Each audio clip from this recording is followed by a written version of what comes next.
তোমাদের ডব্লিউবিপি এবং কেপি পরীক্ষাকে কেন্দ্র করেই আমি তোমাদের 100 দিনের একটা স্মার্ট স্টাডি করিয়ে দিয়েছি, যেখানে আমি পার ডে তোমার কাছ থেকে 2 ঘন্টা করে সময় নিচ্ছি। আর এই 2 ঘন্টা সময়ের মধ্যে তুমি কারেন্ট অ্যাফেয়ার্স, জিকে, প্রিভিয়াস ইয়ার্সে প্রশ্ন একদম ডিটেলসে, সাথে রিজনিংয়ের একটা ক্লাস এবং এক একটা জিকের যে ইম্পর্টেন্ট টপিকগুলো রয়েছে সেই টপিকের ওপরে তুমি একটা ক্লাস পাচ্ছ, এবং ম্যাথের কনসেপ্ট সহ বিগত বছরের প্রশ্ন দিয়ে কিন্তু আমাদের মধ্যে প্র্যাকটিস করিয়ে দিচ্ছি। পার ডে 2 ঘন্টা করে সময় আমার সঙ্গে দিয়ে তুমি এই স্মার্ট স্টাডিটা কিন্তু অবশ্যই করবে। সাথে তুমি তোমার নিজস্ব পরিকল্পনা অনুযায়ী পড়তে পারো, বা শুধু তুমি যদি আমার এই টার্গেট অনুযায়ী পড়ে নিতে পারো বস, আমি বলে দিচ্ছি তোমাদের ইংলিশ বাদেই, আমি তো ইংলিশ করাই না, 75-এর মধ্যে 60+ নাম্বার আমি প্রশ্ন পরীক্ষা দিয়ে আসবে, প্রশ্নের সাথে দেখিয়ে মিলিয়ে দেবো। কেমন? চলো, তা আজকে দেখো আমরা কি পড়বো। আজকে আমরা কারেন্ট অ্যাফেয়ার্স থেকে দেখে নেব তোমার এই যে আগস্ট 2025 পর্যন্ত মানে আপডেটেড যে নিয়োগগুলো হয়েছে, ঠিক আছে, সেই নিয়োগগুলো কিন্তু আমরা আজকে দেখে নেব। আর প্রিভিয়াস ইয়ার্সের জিকে প্রশ্নের মধ্যে দেখবো এই যে 2018 সালে তোমার এই ডব্লিউবিপি কনস্টেবল প্রিলিমস যে পরীক্ষাটা হয়েছিল সেখানকার আরও 5টি গুরুত্বপূর্ণ প্রশ্ন একদম ডিটেলসে আমরা পড়ে নেব। সাথে রিজনিং থেকে আজকে আমরা দিক নির্ণয় বিষয়টা বুঝে নেব। জিকের একটা গুরুত্বপূর্ণ টপিকের মধ্যে আমরা দেখব ভারতের বিভিন্ন যে গভর্নর জেনারেল এবং ভাইসরয় ছিলেন তাদের সম্পর্কীয় তথ্যগুলো পড়ে নেব। এবং ম্যাথের থেকে আমরা আজকে তোমার ওই সংখ্যা তত্ত্বের উপরে আমি আর একটা ক্লাস রেখেছি, সেইটা কিন্তু আমরা পড়ে নেব। চলো, তা আর এই যে তোমরা দেখো সমস্ত ক্লাসগুলো তুমি কিন্তু এখন ইউটিউবে পাচ্ছ, পরবর্তী সময় কিন্তু মানে এই সমস্ত রেকর্ডেড ক্লাস এবং সাথে সমস্ত পিডিএফ যদি তুমি মনে করো যে দাদা আমার এইগুলো প্রয়োজন, এগুলো আমার লাগবে, তাহলে তুমি আমাদের একটা নির্দিষ্ট টেলিগ্রাম চ্যানেল রয়েছে, সেখানে কিন্তু তুমি সমস্ত রেকর্ডেড ক্লাস এবং সাথে সমস্ত পিডিএফগুলো পেয়ে যাবে। গুরুদক্ষিণা হিসাবে 149 টাকা রেখেছি আমি। এই নাম্বারে তুমি যে কোনো মাধ্যমে পেমেন্ট করে এই নাম্বারেই হোয়াটসঅ্যাপে একটা স্ক্রিনশট পাঠিয়ে দেবে, আমি সঙ্গে সঙ্গে কিন্তু সেখানে তোমাকে যুক্ত করে নেব। আমরা দেখো আমরা কিন্তু 100 দিনের যে স্মার্ট স্টাডি করিয়েছি, আর 40 দিনের মধ্যে আমি তোমাদের সম্পূর্ণ সিলেবাসটা শেষ করিয়ে দেবো। বাকি 50টা দিন রয়েছে, তার মধ্যে কিন্তু আমি তোমাদের প্রতিদিন একটা করে ফুল মক টেস্ট রাখবো এবং সেগুলো কিন্তু ভালো করে অ্যানালাইসিস করাবো। বুঝতে পারলে?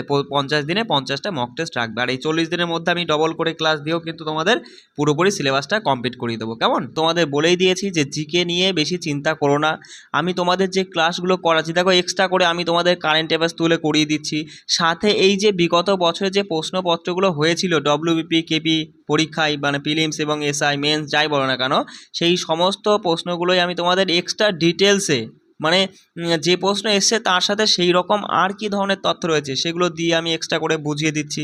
তারপরে প্রতিদিন আমি তোমাদের একটা করে জিকে, মানে জিকের উপরে এক একটা টপিক তুলে আমি তোমাদের কিন্তু ক্লাস করিয়ে দিচ্ছি। এইভাবে তুমি পড়ে নাও না, একটা প্রশ্নের জন্য তোমাকে চিন্তা করতে হবে না। দেখো, তা এই ক্লাসে আমরা দেখবো যে ডব্লিউপি কনস্টেবল প্রিলিমস 2018 যে পরীক্ষাটা হয়েছিল সেখানকার আরও 5টা প্রশ্ন আমরা পড়ে নেব। কেমন? একটু বিস্তারিত দেখো। এই প্রশ্নটা এসেছিল যে সিটি অফ প্যালেস বা প্রাসাদ নগরী বলা হয় কাকে? তা আমরা জানি যে কলকাতাকে সিটি অফ প্যালেস বা প্রাসাদ নগরী বলা হয়। দেখো, ফরাসি লেখক ড্যামিনিক ল্যাপিয়ে তার সিটি অফ জয় উপন্যাসে দুর্নীতির বিরুদ্ধে কলকাতার মানুষের সংগ্রামের চিত্র তিনি তুলে ধরেছিলেন। সেই থেকেই কলকাতার আরেকটা নাম দেওয়া হয়েছে আনন্দ নগরী বা সিটি অফ জয়। কেমন? মাথায় রাখবে। এবার আমরা মানে ভারতের বিভিন্ন যে জায়গা বা শহর বা রাজ্য রয়েছে তাদের যে তোমার হচ্ছে যে নামগুলো রয়েছে সেগুলো দেখে নেবো। যেমন দেখো, ভারতের রোম বলা হয় কাকে? দিল্লিকে। মাথায় রাখবে, দিল্লিকে ভারতের রোম বা এশিয়ার রোম বলা হয়। তার সাথে দেখে নাও ভারতের সৌন্দর্যের বাগান কথাটা বুঝতে পারছো যে সৌন্দর্যের বাগান বা ভগবানের নিজের দেশ কাকে বলে? কেরালাকে ভারতের সৌন্দর্যের বাগান বা ভগবানের নিজের দেশও বলা হয়।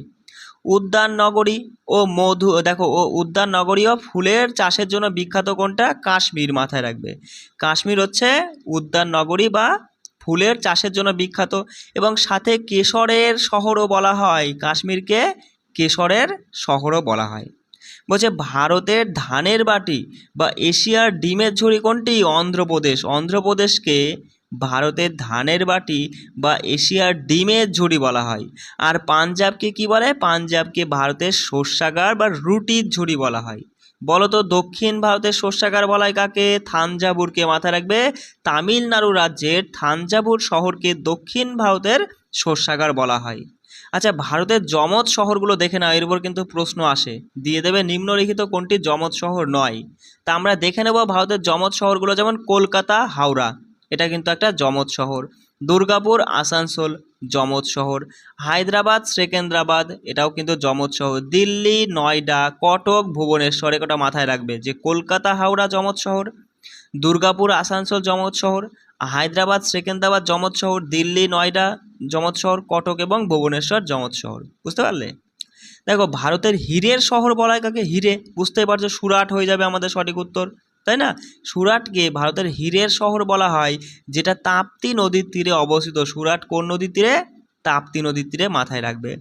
ভারতের উদ্যান নগরী বা ভারতের সিলিকন ভ্যালি বা ভারতের স্পেস সিটি বা বলতে পারো ভারতের বিজ্ঞান সিটি বলা হয় কাকে? বেঙ্গালুরুকে, মাথায় রাখবে। বেঙ্গালুরুকে অনেকগুলো নামে ডাকা হয়, বলা হয় ভারতের উদ্যান নগরী, ভারতের সিলিকন ভ্যালি, ভারতের স্পেস সিটি, ভারতের বিজ্ঞান সিটি, বেঙ্গালুরু। বলো, উৎসবের শহর বা মন্দিরের শহর বা প্রাচ্যের এথেন্স কাকে বলে? মাদুরাইকে, মাথায় রাখবে। মাদুরাইকে উৎসবের শহর বা মন্দিরের শহর বা প্রাচ্যের এথেন্স বলা হয়। দেখো, সিল্ক সিটি, বলো বিহারের ভাগলপুরকে সিল্ক সিটি বলা হয়। সিল্ক সিটি কোনটা? বিহারের ভাগলপুর। বলছে এশিয়ার ডেট্রয়েট বা দক্ষিণ ভারতের প্রবেশদ্বার বা ভারতের স্বাস্থ্য রাজধানী। দেখো, স্বাস্থ্য কথা মানেই বুঝতে পারছো সবাই কোথায় যায়? চেন্নাইতে যায়, ভেলুর, তাই না? তা বুঝতেই পারছো যে এশিয়ার ডেট্রয়েট, দক্ষিণ ভারতের প্রবেশদ্বার, ভারতের স্বাস্থ্য রাজধানী, ভারতের ব্যাংকিং মূলধন কোথায়? চেন্নাইকে বলা হয়। এগুলো সবগুলোই ঠিক আছে। বলো, দক্ষিণ ভারতের ম্যানচেস্টার বলা হয় কাকে? দক্ষিণ ভারতের ম্যানচেস্টার বলা হয় কোয়েম্বাটুরকে। কি বললাম? দক্ষিণ ভারতের ম্যানচেস্টার বলা হয় কোয়েম্বাটুরকে। ভারতের চায়ের শহর, চায়ে, তাহলে অসম হয়ে যাবে আসাম, আর কি ডিব্রুগড়। কেমন? মুক্তার শহর হয়ে যাবে হায়দ্রাবাদ। গোলাপি শহর বলা হয় জয়পুরকে। তারপরে তুমি তো জানোই যে আরব সাগরের রানী, দেখো আরব সাগরের রানী বলা হয় কোচিকে, মাথায় রাখবে। রায়ালসীমার প্রবেশদ্বার বলা হয় কুর্নড, ঠিক আছে? কুর্নড বা কর্নর, যেটা অন্ধ্রপ্রদেশে রয়েছে, অন্ধ্রপ্রদেশের কুর্নুল বা কর্নর, ঠিক আছে। নবাবের শহর বলা হয় লখনৌকে, মাথায় লখনৌকে নবাবের শহর বলা হয়। সমস্ত কিছু পড়ে নিবা কিন্তু। দেখো, ভারতীয় ব্যাংকিংয়ের আতুর, কি বললাম? ভারতীয় ব্যাংকিংয়ের আতুর, প্রাচ্যের রোম বা দক্ষিণ ভারতের পেট্রোকেমিক্যাল রাজধানী বা বলতে পারো যে পশ্চিম উপকূলের রত্ন, সিটি অফ কুইন্সিন্স, ঠিক আছে, বা বলতে পারো যে রন্ধন পোলানির শহর, এগুলো সবই বলা হয় ম্যাঙ্গালোরকে। কেমন? 7টি দ্বীপপুঞ্জের শহর বা ভারতের প্রবেশদ্বার বলা হয় কাকে? মুম্বাইকে 7টি দ্বীপপুঞ্জের শহর বা ভারতের প্রবেশদ্বার বলা হয়। কমলা লেবুর শহর, বুঝতেই পারছো যে কমলা লেবুর শহর বা বাঘের রাজধানী বলা হয় নাগপুরকে। তারপরে হচ্ছে রাজকীয় শহর বলা হয় পাঞ্জাবের পাতিয়ালকে। প্রাচ্যের প্যারিস বলা হয় পন্ডিচেরিকে। প্রাচ্যের অক্সফোর্ড বা দাক্ষিণাত্যের রানী বলা হয় পুনেকে। ডুয়ার্সের প্রবেশদ্বার হচ্ছে আমাদের শিলিগুড়ি, তাই না? রক্তের শহর হচ্ছে তেজপুর, আসামের তেজপুরকে রক্তের শহর বলা। আর কয়েকটা আছে দেখে নাও, মানে আমি সমস্ত কিছু তুলে দিয়েছি, এর বাইরে আর কিছু পড়তে হবে না তোমার। এই যে বিভিন্ন জায়গার যে উপনাম বা ডাক নামগুলো, ঠিক আছে, এর বাইরে আর কিছু আসবে না। দেখো, তারপরে দেখে নাও যে শ্বেত শহর বা হ্রদের শহর বা প্রাচ্যের ভেনিস বলা হয় কাকে? উদয়পুরকে, মাথায় রাখবে যে প্রাচ্যের ভেনিস বলা হয় উদয়পুরকে। ভারতের চিরসবুজ শহর কোনটি? কেরালার ত্রিভনন্তনম। দেখো নামটা দেখে নাও, ত্রিভান্দ্রম, ঠিক আছে? ত্রিভান্দ্রম হচ্ছে কেরালার, ভারতের আর কি চিরসবুজ। তারপরে দেখো, ব্যানিয়ন সিটি বা সংস্কারী নাগরী, তারপর হচ্ছে বৃত্তিভোগীদের শহর বলা হয় ভাদোদরাকে। গুজরাটের ভাদোদরাকে ব্যানিয়ন সিটি বলা হয়। এটা কিন্তু গুরুত্বপূর্ণ, মাথায় রাখবে। কেমন? চলো, পরের প্রশ্ন কি এসেছিল, দেখো 2018 সালে ম্যাগসেসে পুরস্কার লাভ করেন কে? সে 2018 কে পেয়েছিল সেটা আমাদের জানার দরকার নেই, আমরা রমন ম্যাগসেসে পুরস্কার সম্পর্কে তথ্য জেনে নেব। দেখো, ফিলিপিন্সের 7ম রাষ্ট্রপতি ছিলেন রমন ম্যাগসেসে। সেই রমন ম্যাগসেসের সম্মানে প্রতি বছর তোমার এই পুরস্কারটা প্রদান করা হয়ে থাকে, ঠিক আছে? আগস্টের দিকেই আর কি তোমার হচ্ছে প্রদান করা হয়ে থাকে। তো দেখো, সমাজসেবা, তবে মাথায় রাখবা যে সমাজসেবা, সাংবাদিকতা, সাহিত্য ও সম্প্রদায়ের নেতৃত্বে অবদানের জন্য ফিলিপিন্স থেকে এই পুরস্কারটা প্রদান করা হয়ে থাকে। তা প্রথমবার এটা প্রদান করা হয়েছিল কত সালে? মাথায় রাখবে 1958 সালে রমন ম্যাগসেসে পুরস্কার প্রথমবার দেওয়া হয়। তা প্রথম ভারতীয় কে যিনি এই রমন ম্যাগসেসে পুরস্কার পান? তিনি হলেন আচার্য বিনোবা ভাবে। আচার্য বিনোবা ভাবে তিনি কিন্তু এই যে প্রথম ভারতীয় ব্যক্তি যিনি রমন ম্যাগসেসে পুরস্কার পেয়েছিলেন। আর এটাকে এশিয়ার নোবেলও বলা হয়। মাথায় রাখবে যে রমন ম্যাগসেসে পুরস্কারকে এশিয়ার নোবেল বলা হয়ে থাকে। এখনও পর্যন্ত মোট 56 জন ভারতীয় এই পুরস্কারটা পেয়েছেন। কেমন? আর দেখে নাও 2024-25 একটু ছোট্ট করে এগুলো একটু মাথায় রাখবে যে 2024 সালে যেটা 66তম সংস্করণ হলো, সেখানে 5 জন ব্যক্তি রমন ম্যাগসেসে পুরস্কার পেয়েছেন। জাপান থেকে পেয়েছেন তোমার হায়াও মিয়াজাকি, ভুটান থেকে পেয়েছে তোমার হচ্ছে কর্ম ফুন্টোশো। তা এগুলো আমরা প্রতিবেশী দেশ রয়েছে যেগুলো রয়েছে আর কি, ভারতের প্রতিবেশী দেশ, সেগুলো কিন্তু বিশেষ করে মাথায় রাখবা যে ভুটান থেকে কে পেয়েছে? কর্ম ফুন্টোশো। তারপরে তোমার হচ্ছে এটা হচ্ছে থাইল্যান্ড থেকে পেয়েছে এনজিও ফ্যামিলি ফাউন্ডেশন। ভিয়েতনাম থেকে পেয়েছে অরলিয়েন বার্নো। ঠিক আছে, নামগুলো একটু পড়ে নিবা। ঠিক আছে, ইন্দোনেশিয়া থেকে পড়েছে কে পেয়েছে? ইন্দোনেশিয়া থেকে পেয়েছে সেন্টা তোমার হচ্ছে ডেটা ডিআরকে। 2025 সালে দেখো, 2025 সালে এই রমন ম্যাগসেসে পুরস্কার পেয়েছে এডুকেট গার্লস। মাথায় রাখবে ভারত থেকে, এটা কিন্তু ভারত থেকে পেয়েছে এডুকেট গার্লস। এটি একটি ভারতীয় অলাভজনক সংস্থা, এটা একটা সংস্থা, ঠিক আছে, যা ভারতের গ্রামীণ এবং সুবিধাবঞ্চিত অঞ্চলের মেয়েদের শিক্ষার সহায়তা করে। এই পুরস্কার প্রাপ্ত প্রথম ভারতীয় সংস্থা এটি, মানে এই যে রমন ম্যাগসেসে পুরস্কার প্রাপ্ত প্রথম ভারতীয় যদি সংস্থার কথা বলা হয়, ব্যক্তি বা মহিলা নয়, সংস্থা কিন্তু, ঠিক আছে, যে প্রথম ভারতীয় সংস্থা এই তোমার এডুকেটেড গার্লস, এটা কিন্তু হচ্ছে তোমার এই এবছরে 2025-এ রমন ম্যাগসেসে পুরস্কার পেয়েছে। তার সাথে দেখে নাও মালদ্বীপ থেকে, মাথায় রাখবা যে মালদ্বীপ থেকে পেয়েছে শাহিনা আলী। তিনি হচ্ছেন পরিবেশ সংরক্ষণ এবং সমুদ্রের জীব বৈচিত্র্য রক্ষার জন্য এই পুরস্কারটা পেয়েছেন। দেখে নাও ফিলিপাইন থেকে কে পেয়েছে? তোমার ফিলিপাইন থেকে পেয়েছে ফ্লাভিয়ানো আন্তোনিও এল ভেলুনায়োভা। ঠিক আছে, নামগুলো একটু পড়ে নিবা। ঠিক আছে, যে ফ্লাভিয়ানো আন্তোনিও এল তোমার হচ্ছে ভেনালুয়োভা। দেখো ইংরেজি নামটা দেওয়া আছে, সেটা হচ্ছে পড়ে নিও। দেখো তিনি হচ্ছে ম্যালিনার দরিদ্র এবং গৃহহীন মানুষের সেবায় তার কাজের জন্য আর কি তিনি এই পুরস্কারটা পুরস্কারে সম্মানিত হয়েছেন। ঠিক আছে, বিশেষ করে দেখো এগুলো কী পড়বা বলো তো, যে ভারত আর ভারতের প্রতিবেশী দেশ, যেমন 25 থেকে তুমি ভারতে দেখে নিলে যে এডুকেট গার্লস পেয়েছে, এটা কি, এটা ব্যক্তি না সংস্থা? এটা একটা অলাভজনক সংস্থা। আর ভারতের প্রতিবেশী যেমন মালদ্বীপটা তুমি এখানে পড়ে নিলে এবং কী জন্য মালদ্বীপ পেয়েছে। 2024টাও দেখে নিলে ভারতের প্রতিবেশী দেশের মধ্যে তুমি দেখে নিলে ভুটান থেকে কোন ব্যক্তি পেয়েছে। ভুটান 2024-এ 5 জন পেয়েছে, এটা ছিল 66তম সংস্করণ, আর 25-এটা কিন্তু 67তম সংস্করণ। কেমন? দেখো এই প্রশ্নটা এসেছিল যে লেক্সিকোগ্রাফি কথাটি কিসের সঙ্গে যুক্ত? এটা ডব্লিউবি কনস্টেবল প্রিলিমস 2018 প্রশ্ন। অভিধান সংকলন, মাথায় রাখবে লেক্সিকোগ্রাফি কথাটি অভিধান সংকলনের সঙ্গে যুক্ত। এবার এই রিলেটেড যেমন আরও যে তথ্যগুলো রয়েছে আমি দিয়ে দিয়েছি, পড়ে নিবা। যে ল্যারিসমিক্স, মাথায় রাখবে যে ল্যারিসমিক্স এটা হচ্ছে জনগণনা পরিসংখ্যানের সঙ্গে যুক্ত। তারপরে মেটিউরোলজি, দেখো মেটিউরোলজি হচ্ছে আবহাওয়া সংক্রান্ত চর্চা। তারপরে মেটালার্জি এটা হচ্ছে আকরিক থেকে ধাতু নিষ্কাশন গবেষণা আর কি, গবেষণাকে তোমার বলা হয় মেটালোলজি। তারপরে দেখো ডাকটাইলোগ্রাফি, এই যে এখানে লেখা রয়েছে দেখো, ডাকটাইলোগ্রাফিটা হচ্ছে আঙুলের ছাপ সংক্রান্ত বিদ্যার সঙ্গে যুক্ত। তারপরে পেডাগোগি হচ্ছে শিক্ষণ তত্ত্ব, তাই না? তারপরে দেখো গ্রাফোলজি, এটা হাতের লেখা সংক্রান্ত বিদ্যার সঙ্গে যুক্ত।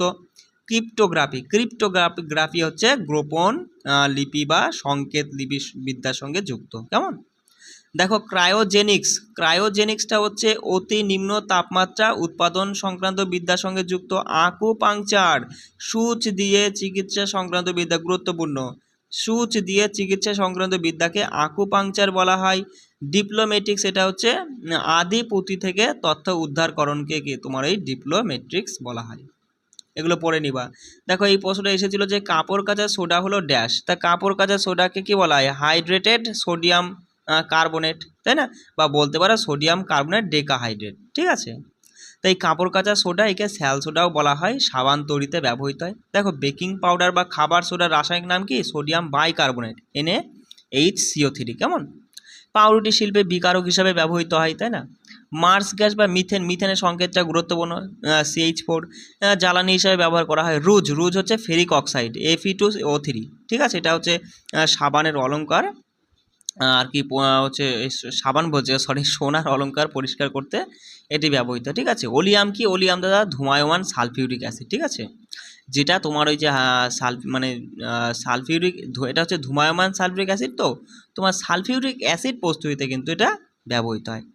অয়েল অফ ভিট্রিয়ল, এটা কি? এটা ঘন সালফিউরিক অ্যাসিড H2SO4, যেটা বিকারক হিসাবে ব্যবহৃত হয়, যেটা স্পর্শ পদ্ধতিতে প্রস্তুত করা হয়। মাথায় রাখবে, দিয়ে দিতে পারে যে নিম্নলিখিত কোন যৌগটি স্পর্শ পদ্ধতিতে প্রস্তুত করা হয়, সেখানে তোমাকে দিয়ে দিল যে ধূমায়মান সালফিউরিক অ্যাসিড, বা দিয়ে দিল ঘন বা অয়েল অফ ভিট্রিয়ল দিয়ে দিল, বা রুজ দিয়ে ফেরিক অক্সাইড দিয়ে দিল, বুঝতে পারলে? এরকম 4টে অপশান দিয়ে দিতে পারে, এগুলো মাথায় রাখবা। আর তোমার এই অয়েল অফ ভিট্রিয়ল, বা যাকে আমরা বলি ঘন সালফিউরিক অ্যাসিড H2SO4, এটা হচ্ছে মার্বেল পাথরের সংস্পর্শে এলে কিন্তু এরা ক্ষতিগ্রস্ত হয়। চিনি চিনি চিনি যেমন চিনি কালো হয়ে যায়, ঠিক আছে, এই অ্যাসিডের সংস্পর্শে আসলে। আর কি হয়? বৈদ্যুতিক কোষ তৈরিতে ব্যবহৃত হয় এটি। আর হচ্ছে একে রসায়নের রাজা বলা হয়, মাথায় রাখবে, কেমন? চলো দেখে নাও। প্লাস্টার অফ প্যারিস, দেখো প্লাস্টার অফ প্যারিসের রাসায়নিক নাম কি? ক্যালসিয়াম সালফেট হেমিহাইড্রেট, দেখো হেমি। আচ্ছা, এখানে দেখো, এখানে হাফ হতো, ঠিক আছে, হাফ H2O, যাই হোক দেখে নাও। ও এখানে এখানে যেহেতু 2 রয়েছে তাহলে ঠিক আছে, ঠিক আছে, কারণ 2 রয়েছে, এখানে হাফ না দিলেও হবে, 2 না থাকলে তোমার এখানে হাফ দিতে হতো, ঠিক আছে, যে CaSO4 হাফ H2O, ঠিক আছে। প্লাস্টার অফ প্যারিস যাকে বলা হয় ক্যালসিয়াম সালফেট, হেমি মানে হাফ, ঠিক আছে, হেমি হাইড্রেট। ভাঙা জায়গা জোড়া লাগানোর জন্য, মানে হাড় ভেঙে গেলে সেটা জোড়া লাগানোর জন্য ব্যবহৃত হয়। দার্শনিকের উল বলা হয় জিঙ্ক অক্সাইডকে গুরুত্বপূর্ণ মলম প্রস্তুতিতে ব্যবহার করা হয় এটি। পোড়াচুন, যেটাকে কুইক লাইম বা ক্যালসিয়াম অক্সাইড বলা হয়, ইট তৈরিতে ব্যবহৃত হয়।